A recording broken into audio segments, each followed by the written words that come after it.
5 लड़कियों का ग्रुप जो पहली बार ज़िंदगी में अकेली किसी ट्रिप पर निकली थी। समुद्री खूबसूरती देखने के लिए एक वीरान बीच पर पहुंची। यह उनकी ज़िंदगी का सबसे यादगार सफ़र था। वे हंस रही थी, गा रही थी और मस्ती में डूबी थी। समय का पता ही नहीं चला और रात गहराने लगी। समंदर शांत हो गया, हवा ठंडी होने लगी और चारों तरफ एक अजीब सन्नाटा छा गया। ऐसा लग रहा था जैसे कोई तूफान आने वाला हो। ठंड से कांपते हुए उन्होंने पास के पेड़ों से लकड़ियां इकट्ठा करके जलाईं। आग की गर्मी ने थोड़ी देर राहत दी, लेकिन जैसे ही लकड़ियां खत्म होने लगी, उनमें से एक प्रिया बोली, रुको, मैं पेड़ के पास से और लकड़ियां लेकर आती हूँ। प्रिया पेड़ के पास गई। जैसे ही उसने लकड़ियां उठाने के लिए हाथ बढ़ाया, पेड़ ने मानो उसे निगल लिया। उसकी चीखें हवा में गूंजकर गायब हो गई।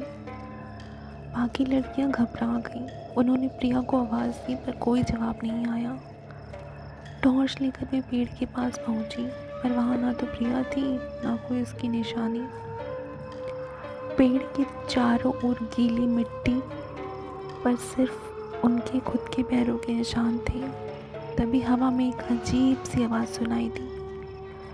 डर के मारे वे पीछे हटने लगी, लेकिन तभी समंदर की लहरें तेज हो गई और चारों तरफ धुंध छा गई। उन्हें महसूस हुआ कि कोई उन्हें देख रहा है। तभी पेड़ के पास एक छाया निकली। वो प्रिया थी, पर उसकी आंखें सफ़ेद और बेजान थीं। उसने कहा, मैंने तुमसे कहा था ना, यहाँ मत आओ। अब तुम भी इसका हिस्सा बनोगी। लड़कियाँ चीखते हुए भागने की कोशिश करती हैं, लेकिन उनकी हर राह बंद हो जाती है। पेड़ की शाखाएं लहरों की तरह हिलने लगती हैं और उनमें से एक करके पेड़ में समा जाती हैं। अगले दिन पुलिस को समुद्र के किनारे एक जलती हुई आग और 5 चप्पल के जोड़े मिलते हैं। जब अधिकारी इलाके की जांच करते हैं तो वहाँ कोई पेड़ नहीं होता। समंदर की लहरें उस रहस्य को अपनी गहराइयों में आज भी छुपाए हुए हैं।